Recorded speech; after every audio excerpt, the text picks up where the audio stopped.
मैं सभी मीडिया साथियों का बहुत बहुत धन्यवाद अर्पित करता हूं। और जहां तक सवाल है नवलगढ़ की स्वच्छता की, मेरा निरंतर एक प्रयास रहा है, क्योंकि मुझे माननीय न्यायालय ने बहुत बड़ी जिम्मेदारी दी है और मैं ये निस्वार्थ अपनी सेवाएं दे रहा हूं।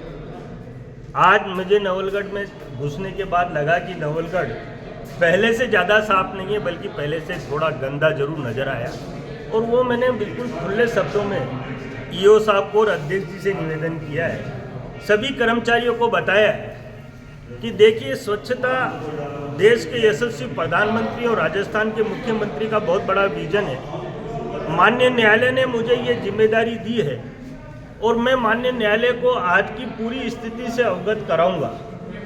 इन सब के पीछे मेरा ध्येय मात्र यही है, क्योंकि नवलगढ़ में काफ़ी टूरिस्ट आता है और ये नगरी जो है ये पवित्र नगरी है और पवित्र धाम यहाँ पर हमारे इस नगरी के आसपास बसे हुए हैं। जहाँ चाहे हम सालासर जी की बात करें, चाहे रानी सती दादी की बात करें, खाटू श्याम जी बाबा के दरबार की बात करें, ये सारे स्थान वो हैं जहाँ पर देश और दुनिया से पर्यटक आता है। ये नवलगढ़ को साफ रखने की जिम्मेदारी कर्मचारियों के साथ साथ जनता की भी बनती है। हमने आज कर्मचारियों से आग्रह किया है कि जहाँ भी गंदगी दिखे आप सख्ती से कार्रवाई करें, उस पर जुर्माना लगाएं, दंड लगाएं और सफाई को कायम रखें। कोई व्यापारी अगर दुकान के बाहर कचरा डालता है उस पर भी दंड लगाएं। अगर प्लास्टिक कोई व्यापारी रखता है उस पर भी दंड लगाएं। अगर कोई लावारिस जानवर सड़कों पर घूमता है, उन सारे लावारिस जानवरों को स्थायी रूप से पकड़कर कहीं एक स्थान पर ले जाकर उनको छोड़ा जाए, चाहे गौशाला में छोड़ा जाए, चाहे नगर पालिका की किसी स्थान पर रखा जाए। ये सारे स्वच्छता के मापदंड हैं। सड़कों पर लाइटें जलनी चाहिए, सड़कें टूटी फूटी नहीं होनी चाहिए, शिकायत कक्ष हमारा मजबूत होना चाहिए। जो भी आम जन शिकायत दर्ज कराए उस शिकायत का निस्तारण तुरंत गति से होना चाहिए।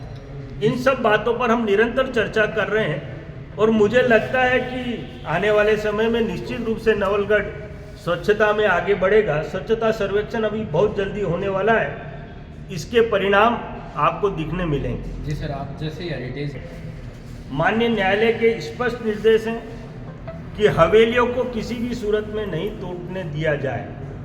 मैंने आज भी डायरेक्शन दिए और पिछली बार जब भी मैं आया मुझे इस तरह की शिकायतें मिलती हैं तो मैं सम्मानीय अधिशासी अधिकारी को एक बात के लिए पाबंद करता हूं कि अगर कोई हवेली टूटी और उसकी शिकायत हुई तो उसके लिए आप व्यक्तिगत रूप से जिम्मेदार होंगे। जी सर, वर्तमान में भी एक हवेली तोड़ी जा रही है, शायद अभी मैंने डायरेक्शन दिए हैं कि कोई हवेली नहीं टूटनी चाहिए और हवेली टूटेगी तो इसके परिणाम संबंधित अधिकारियों को, कर्मचारियों को भुगतने पड़ेंगे। अध्यक्ष महोदय ने भी बहुत अच्छे शब्दों में कहा है कि हवेलियाँ टूटने से बचनी चाहिए, क्योंकि ये हमारे नवलगढ़ की धरोहर है, ताकत है जो टूरिस्ट को आकर्षित करती है। और ये टूरिस्ट नगरी इसलिए है क्योंकि यहाँ हवेलियाँ हैं और हवेलियों को देखने के लिए विदेशी टूरिस्ट भी आता है।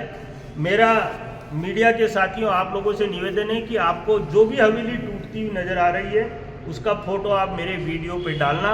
मैं कल उसको स्वयं माननीय न्यायालय को उस बिल्डिंग से, उस हवेली से अवगत करें। देखिए, सुलभ शौचालय जहाँ तक बात है या हमारे सार्वजनिक शौचालय मूत्रालय की बात है, मेरे द्वारा अभी मीटिंग में कहा गया है कि उन्हें 3 बार सफाई उनमें होनी चाहिए। अगर कहीं ताले लगे हुए हैं तो वो गलत हैं, हम उन तालों को खुलवाएंगे, आज ही डायरेक्शन देंगे और उन्हें बिल्कुल पूरी तरह से स्वच्छ रखें। सर, अतिक्रमण की अब मैं आपको एक बात बड़े स्पष्ट शब्दों में बता दूं कि मेरे द्वारा हर बार इस बात को अंकित किया गया है और आज भी मीटिंग के अंदर ये बात कही गई है कि चौराहे को हमें सुंदर बनाना है। ट्रैफिक जहाँ तक सवाल है सड़कों पे खड़ा रहेगा तो आने जाने वाले लोगों को भारी दिक्कत होगी और ये व्यवस्थाएं करना नगर पालिका की प्रथम जिम्मेदारी है। और आज बड़ी जिम्मेदारी के साथ, क्योंकि ईओ साहब को आए ज़्यादा समय नहीं हुआ है, उन्हें 1 माह का समय हुआ है और उन्होंने मुझे कहा है कि कल से हम पुलिस दस्ते के साथ निकलेंगे और सारे व्हीकल जो अव्यवस्थित खड़े हैं कल के बाद खड़े नहीं होंगे, ऐसा उन्होंने कहा है। तो मुझे पूरा विश्वास है कि कल से आपको ये देखने मिलेगा। सर, एक अंतिम सवाल, समस्या ऐसी भी होती हैं जिनको लोग शिकायत के रूप में नहीं कहते। लोगों का मौलिक अधिकार है और सरकार का दायित्व है कि उन्हें अच्छा पानी उपलब्ध कराए, उन्हें सफाई उपलब्ध कराए, लेकिन हम हमारे अधिकारों का उपयोग नहीं करते। इसके लिए जिला पुलिस कार्यालय खुला हुआ है। हमें ऐसे कामों की FIR दर्ज करानी चाहिए। जनता जब तक जागृत नहीं होगी, सरकारी अधिकारी मैं ये कहूँगा कि मुस्तैदी से कार्य नहीं करें। ये जिम्मेदारी सरकारी अधिकारियों की है कि उन्हें अच्छा पानी उपलब्ध कराएं। और मैं तो यही कहूँगा क्योंकि उसकी शिकायत माननीय मुख्यमंत्री से करें, पोर्टल पे जाएं, और इन सब करने के बाद भी अगर उसका निस्तारण नहीं होता है तो पुलिस में FIR लॉन्च कराएं, इसके लिए पिटीशन दर्ज कराएं। तो निश्चित रूप से एक बार कोई ये उदाहरण प्रस्तुत करेगा तो आने वाले समय में ये समस्याएं नहीं है। भय के बिना प्रीत नहीं है, इसमें कोई संदेह नहीं है। और आज हमने इस पर भी डायरेक्शन दिए हैं और मुझे लगता है कि आने वाले समय में काफ़ी सुधार होगा। और मैं पुनः आप लोगों के बीच में आऊँगा, निरंतर आ रहा हूँ और आता रहूँगा। निश्चित रूप से अपन सब मिलकर इन सारी समस्याओं का समाधान, क्योंकि आपसी चर्चा से ही होगा। ये कोई व्यक्तिगत समस्या नहीं है, जन समस्या है। और जहाँ तक सवाल है कैमरों का, मेरे पास अध्यक्ष महोदय खड़े हैं, मेरा अध्यक्ष महोदय से निवेदन है कि सारे कैमरे चलने चाहिए। और अभी 1 साल का कार्यकाल अध्यक्ष महोदय का बचा हुआ है, इसको ऐसा कार्यकाल बनाओ कि स्वर्ण कार्यकाल बने।